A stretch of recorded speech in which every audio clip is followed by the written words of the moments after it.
नमस्कार, आप देख रहे हैं न्यूज फॉर नेशन और मैं हूं प्रियदर्शन। बिहार के बाहुबली आनंद मोहन, जो कि एक डीएम की हत्या के मामले में दोषी करार दिए गए थे और उनकी सजा की अवधि पूरी हो गई है, तो अब बिहार की सरकार यानी कि नीतीश सरकार ने उस कानून में ही संशोधन कर दिया है जिससे आनंद मोहन सहित राज्य के 27 ऐसे कैदी जो कि अब तक राज्य सरकार के आदेश का इंतजार कर रहे थे कि जेल से कब रिहा हो, उनकी रिहाई का रास्ता साफ हो गया है। तो आनंद मोहन की रिहाई अब 27 अप्रैल को होनी है।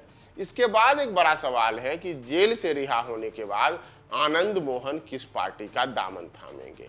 आनंद मोहन क्या राजनीति में फिर से खुद को सक्रिय करेंगे? आनंद मोहन इस बार कौन सा चुनाव लड़ेंगे और आनंद मोहन किस लोकसभा या विधानसभा क्षेत्र से खुद को निर्वाचित करने के लिए चुनावी मैदान में उतरेंगे?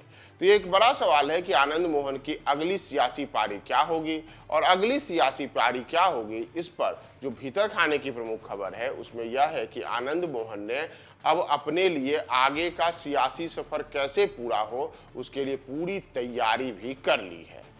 दरअसल आनंद मोहन जिस राजपूत बिरादरी से आते हैं उसका बिहार में वोट बैंक के हिसाब से और सामाजिक स्तर पर एक काफी प्रभावशाली समाज माना जाता है।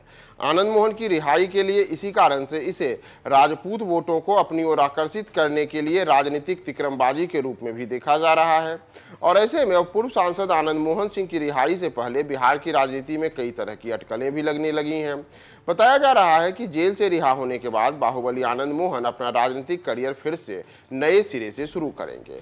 उन्होंने वर्ष 2024 में लोकसभा चुनाव लड़ने के भी संकेत दिए हैं।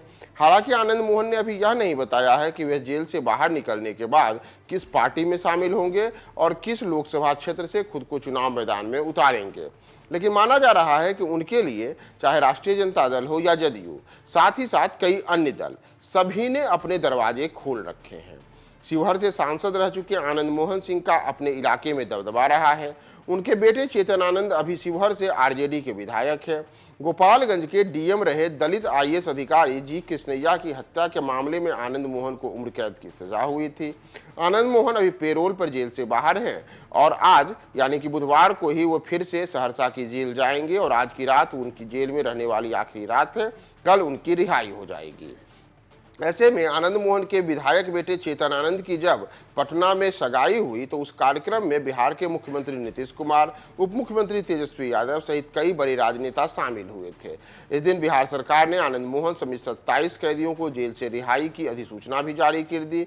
इसके बाद आनंद मोहन ने यह भी संकेत दिया कि वे राजनीति में कदम बढ़ाने वाले हैं। और अब माना जा रहा है कि आनंद मोहन किस तरह से राजनीति में आगे आएंगे, तो इसके लिए आनंद मोहन ने कई राजनीतिक दलों और कई राजनीतिक हस्तियों से संपर्क बना रखा है। दरअसल आनंद मोहन किस पार्टी से चुनाव लड़ेंगे, इसे लेकर के एक महत्वपूर्ण विषय यह है कि आनंद मोहन ने अपने लिए आगे का रास्ता तय करने के लिए एक दो नहीं बल्कि तमाम राजनीतिक दलों से संपर्क साधा है। और आनंद मोहन ने कुछ ऐसी लोकसभा की सीटें भी तय कर रखी हैं जहां जातीय और क्षेत्रीय हिसाब से आनंद मोहन के लिए वो सीटें मुफीद हैं और इसमें वो पूरे के पूरे समीकरण को बिठा करके आगे बढ़ेंगे। तो ये कौन सी सीट हो सकती है, यह महत्वपूर्ण विषय है। दरअसल आनंद मोहन ने अभी तक यह तो खुलासा नहीं किया है कि वे किस पार्टी से जुड़ने वाले हैं।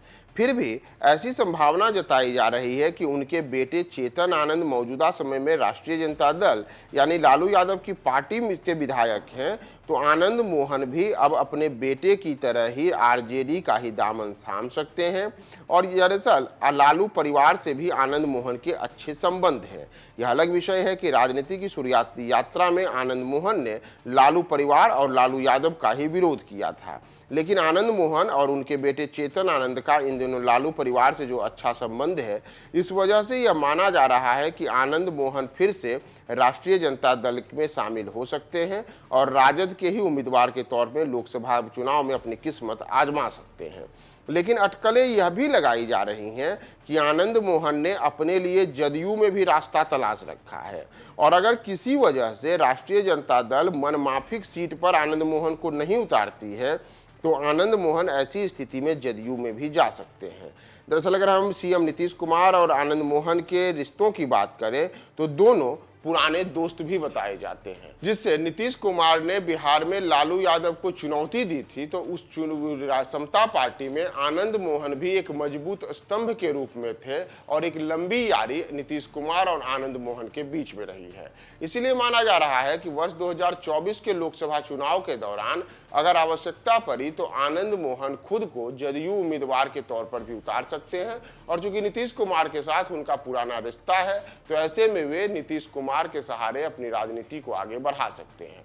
और रही अगर बात लोकसभा सीटों की, तो लोकसभा सीटों के हिसाब से शिवहर लोकसभा सीट से पहले ही आनंद मोहन चुनाव जीत चुके हैं, वे वहीं से सांसद बने थे। इसके अलावा जिस सहरसा इलाके से आनंद मोहन आते हैं वहां भी उनका अच्छा खासा दबदबा माना जाता है।